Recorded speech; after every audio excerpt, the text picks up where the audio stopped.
جہاد فی سبیل اللہ، آپ یہ ہمارے ملک میں پتہ نہیں کتنے چینل ہیں مجھے معلوم تو نہیں ہے، لیکن جتنے مولوی وہاں ٹی وی پہ آتے ہیں ان کا خرچہ بھی ٹھیک ٹھاک ہوتا ہے، ان مولویوں کا، ان کے لفافے بھی بڑے تگڑے ہوتے ہیں، ان کو لاکھوں روپیہ دے کر ان سے رمضان ٹرانسمیشن کرائی جاتی ہے، ان کو جو چیک دیے جاتے ہیں وہ بڑے مہنگے مہنگے چیک ہوتے ہیں، 5 اسٹار ہوٹلوں میں آ کے وہ بڑے بڑے شہروں میں قیام کرتے ہیں، وہ قوم کی رہنمائی کرنے آتے ہیں۔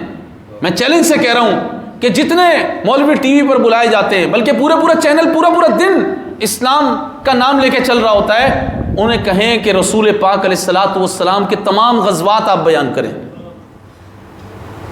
تمام غزوات بیان کریں، دوسرے دن چینل بند ہو جائے گا۔ اچھا وہ اتنے بے یقین مولوی ہیں کہ اللہ رب ذوالجلال کی ذات پر ان کو یقین نہیں ہے کہ عزت تو اللہ نے دینی ہے، وہ کہتے ہیں کہ چینل بند ہو گیا تو عزت ختم ہو جائے گی، دین ختم ہو جائے گا، تو اس لیے وہ جہاد فی سبیل اللہ قوم کے بچوں کو سکھاتے ہی نہیں، قوم کے بچوں کو وہ جہاد نہیں سکھاتے۔ آپ بتا دیں بڑے بڑے نام آتے ہیں، وہ احادیث، وہ قرآن کریم کی آیات مبارکہ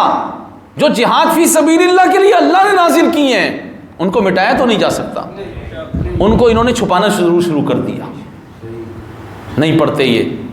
یا ایھا النبی جاہد الکفار والمنافقین واغلظ علیہم، نہیں پڑھتے، قاتل المشرکین نہیں پڑھتے،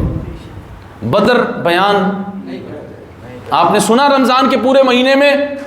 کہ بدر کے میدان میں آپ نے اگر بدر سنا ہو کسی چینل پر، اگر بالفرض آیا بھی ہوگا تو اس میں یہ ضرور بتایا ہوگا کہ بدر کے اندر فرشتوں کی غیب سے مدد آ گئی، یہ تو بتایا ہوگا کہ بدر کے اندر یہ کرامات ظاہر ہو گئی، لیکن یہ نہیں بتایا ہوگا کہ بدر کے اندر سیدنا حمزہ رضی اللہ تعالی عنہ نے کس طرح گستاخان رسول کو کاٹا تھا۔ ابھی شوال کا مہینہ چل رہا ہے اور 3 ہجری کے اندر شوال المکرم میں غزوہ احد ہوا، اور اس غزوہ کے اندر 30 صحابہ علیہم رضوان تو صرف وہ تھے جو رسول اللہ کے سامنے کھڑے ہو کر حضور کے دفاع کی خاطر اپنی جانوں کا نذرانہ پیش کرتے۔ کس ٹی وی چینل پر کون سا مولوی آپ کو یہ بتائے گا؟ بلکہ میں آپ کو کہوں مسجد و محراب سے بھی اب یہ آواز